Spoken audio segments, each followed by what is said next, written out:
My friend and mentor, Richard McSpadden, died in a plane crash. And on the eve of the second anniversary of this tragedy, the NTSB has released their final report. Let's go over the details and dive into the docket on this episode of Taking Off.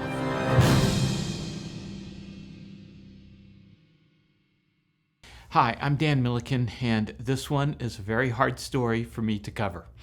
This is unfortunately one of the side effects of being in aviation. Eventually someone you know might die in a plane crash, and for me, that happened 2 years ago when Richard McSpadden and Russ passed away in a Cessna 177 RG Cardinal crash at Lake Placid, New York.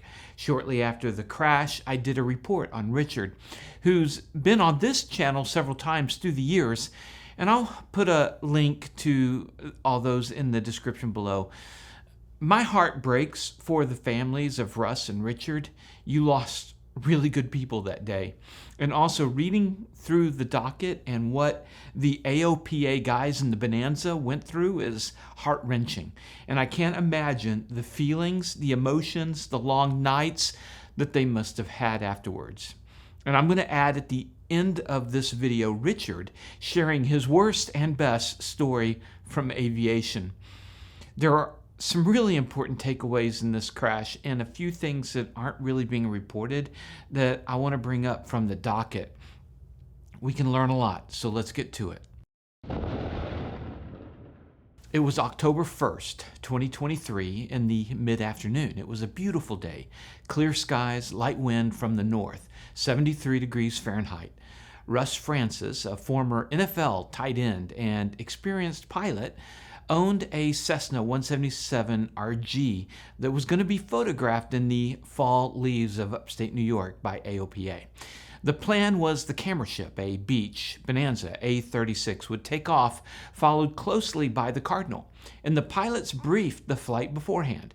Russ and Air Safety Institute Executive Vice President Richard McSpadden would fly in the Cardinal, the two others in the camera ship. Russ would fly left seat and handle the takeoff and climb out. And for the formation part of the flight, Richard would fly that from the right seat. At 4:04 p.m. local time, the Beech pulled up to the Cardinal on the taxiway, and the engine of the Cardinal then shut off. And about 5 seconds later, the engine was restarted. The two planes back-taxied on the runway to get to the end and turned around for departure of runway 32. At 4:06 p.m. and 30 seconds, the Beech began the takeoff roll, with the Cardinal rolling about 700 feet behind them. 53 seconds later, the Cardinal was 100 feet off the ground and tracking left of the runway to catch up to the Beech. 13 seconds later, as the Cardinal was now about 1,000 feet in trail behind the Bonanza, it suddenly banked to the right, only 300 to 400 feet above the ground. It was 4:08 and 41 seconds, and Richard from the right seat radioed, "We've got a problem, we're returning to the airport." 6 seconds later, Russ and Richard were gone. So what happened? Let's go through the elements. The airplane was a 1976 Cessna 177 RG. The RG stands for retractable gear. The registration was November 545 Papa Zulu. The airframe had 7,161 hours, and some Cardinals were manufactured with fixed tricycle style gear, and others had the retractable gear. And one of our sponsors to this channel, Nick from Marshall Protective Services, owns several Cardinals, both retract and fixed gear. I talked with him about the plane. There are some very comparable features of the Cardinal to my own Cessna 210. I actually flew a retract Cardinal to get ready for flying and owning the 210. The gear is very similar. And the Cardinal is nose heavy like my Cessna 210. The accident plane was owned and operated by Lake Placid Air Service, also known as Lake Placid Airways, a company that Russ had just purchased a few months before in the summer. Lake Placid Airways provided scenic flights and instruction for the area, and this Cardinal operator held an on-demand air taxi Part 135 certificate.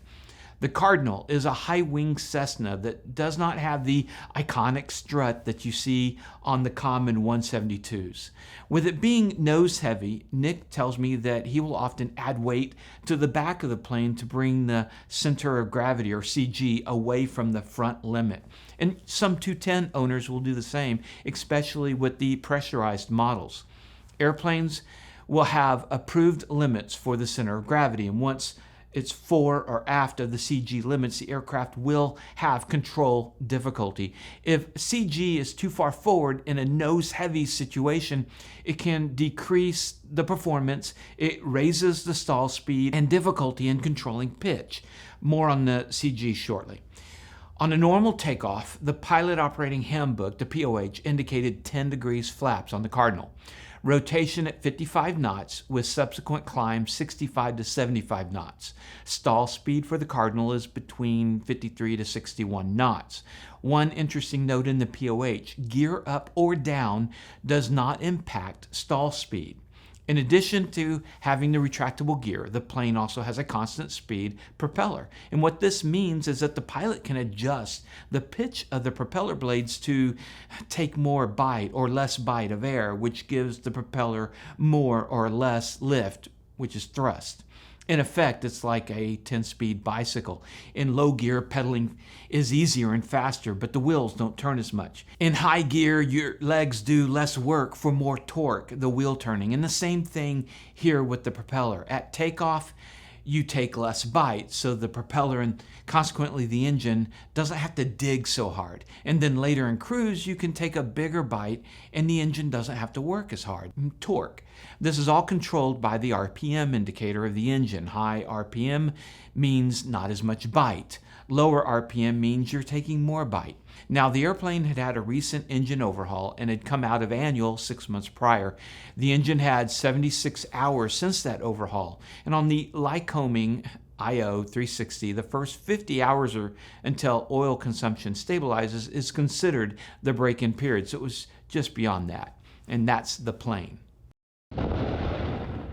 Lake Placid Airport has a single runway, 3214, and they took off to the northwest on runway 32. It's 4,196 feet long and 60 feet wide. It also has a displaced threshold of 1,140 feet.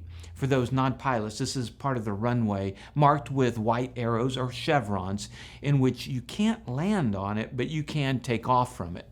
The two planes used the displaced threshold to take off. Field elevation is 1,746 feet above sea level. Density altitude was 2,758 feet. Higher density altitude degrades airplane performances. In this case, the pilots could expect about a 37% longer takeoff roll, and still well within the available runway length. And the airplane could expect about a 28% decrease in rate of climb. Knowing this, the two would have allowed that the airplane would take longer to fly and longer to climb.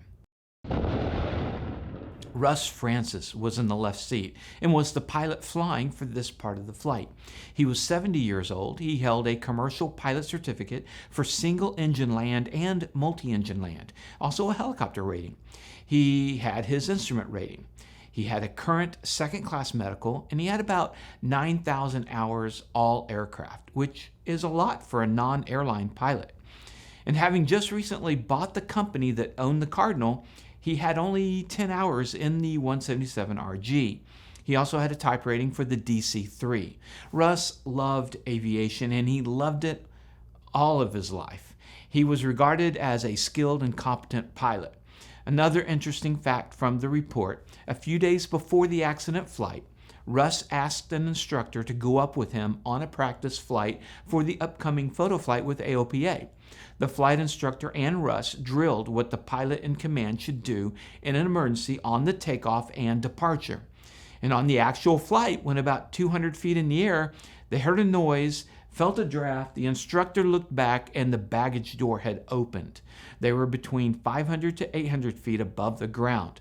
Russ immediately made a very steep bank to the left to turn back to the runway approach end and landed. A review of the GPS data showed that Russ reached a roll angle of 40 degrees, and the instructor was alarmed, but there is no mention of whether the instructor counseled Russ to not take such a harsh angle of bank. In the right seat was pilot-rated passenger Richard McSpadden. He was 63, also had a commercial single-engine land and multi-engine land, but he had a single and multi-engine C as well. He held flight instructor certificate for single and multi-engine and instrument.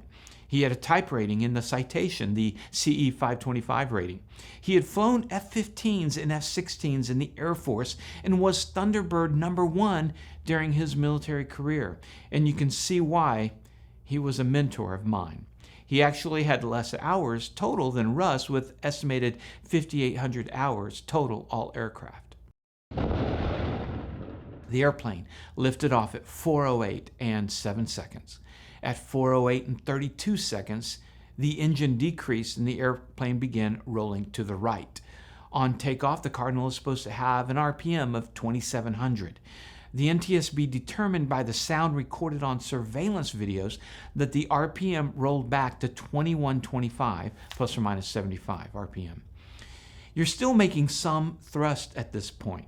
At 4:08 and 41 seconds, the airplane reached 39 degrees roll angle and experienced a stall at that moment. At 4:08, 47 seconds, the plane impacted the ground, 440 feet from the runway and 250 feet left of centerline. Both occupants were killed in the impact. The aircraft was found with gear in transit, flaps at 10 degrees, and mixture and prop full forward. But the photographer on the beach stated that gear was down prior to the crash. The throttle was out, but that might have been done last second by the pilot as they headed towards the ground. It was bent.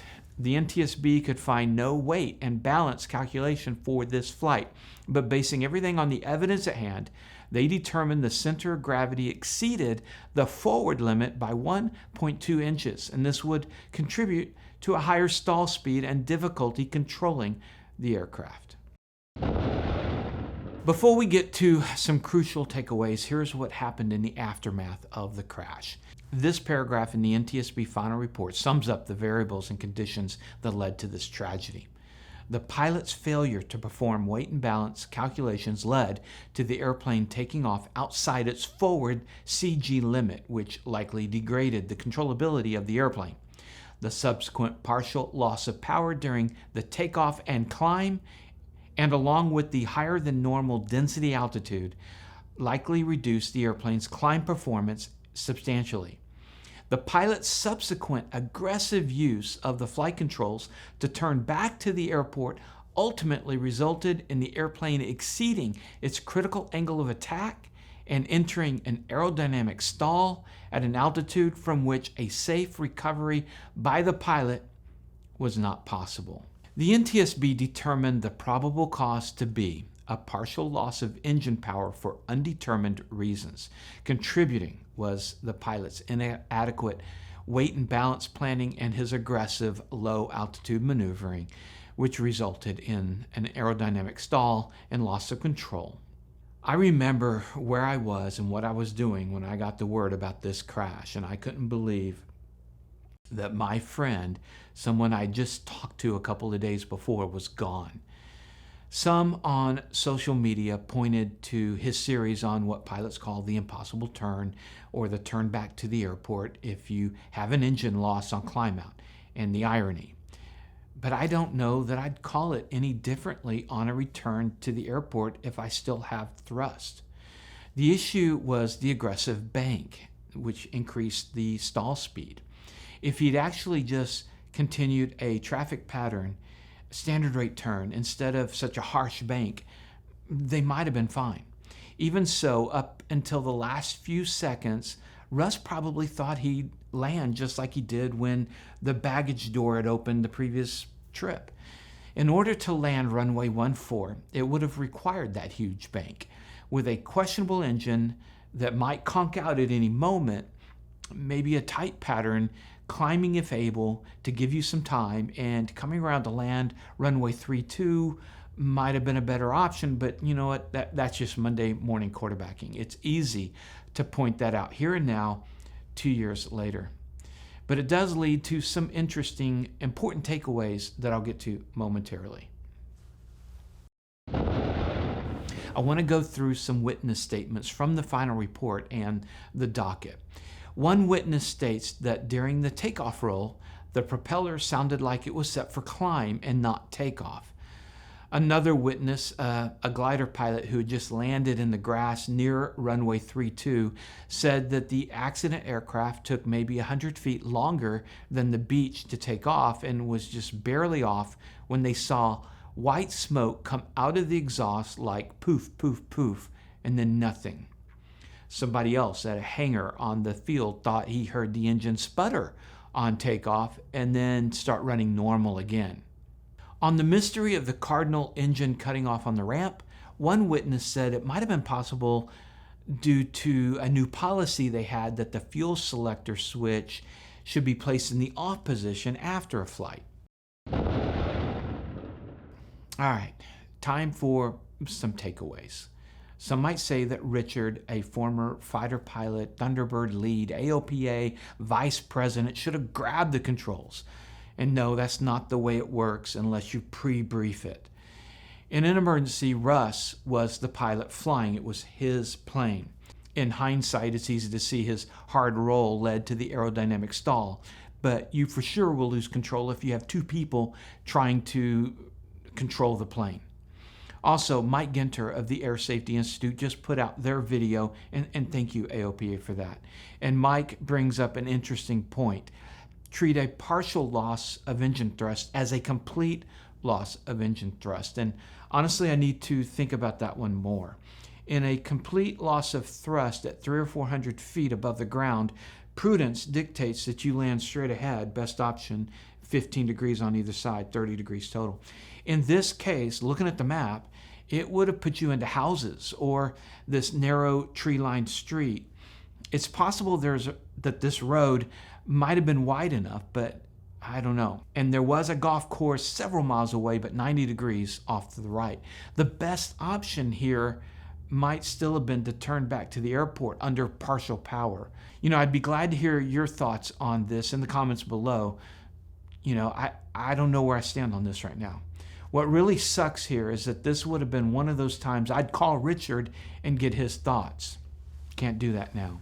Other takeaways. To continue doing pre-takeoff briefings, I always brief out loud, even when alone, these three things right before takeoff. What am I going to do on the runway if things aren't right? Then where am I going to land straight out if in trouble? And at what altitude, based on the plane, the conditions, the airport, that I would attempt a turn back. So I know where that altitude is. Anything below that, straight ahead, 15 degrees on either side. But maybe I need to add a partial to this pre-brief. The whole point of the pre-takeoff safety brief is to make these really important decisions while you have time to think them through on the ground. A partial would have required some thought, time I probably wouldn't have had.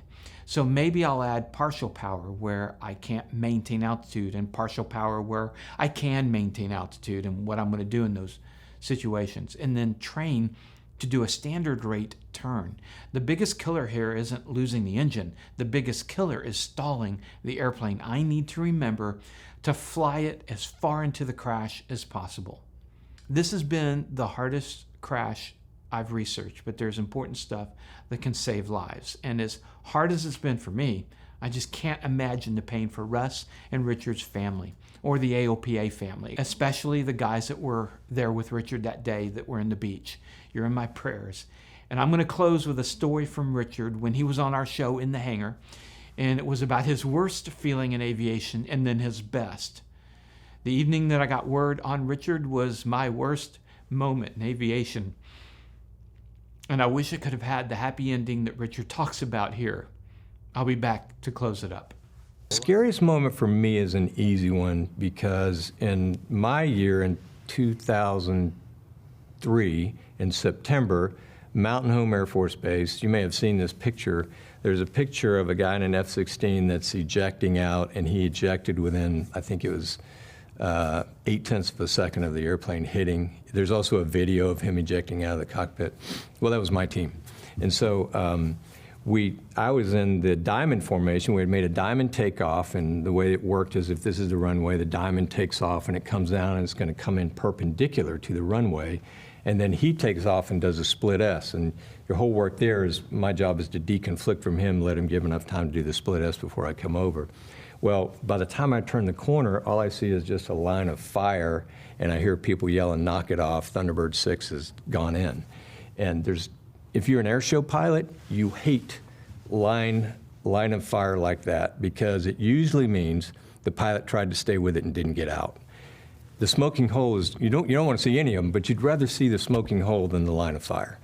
And so that was one of the worst moments, probably the worst moment of my life. I knew him well. I loved him and his family, and the first thing I thought of was his family and his children. And then within maybe 30 seconds, I had the best moment of life when they said, "Thunderbird 6 is standing up and waving at the crowd." Oh, man. Good. Thanks for watching. And if you want to see the tribute video I did 2 years ago on Richard, you can click right here. This one has been tough. And remember, superior judgment trumps superior skill. Take care.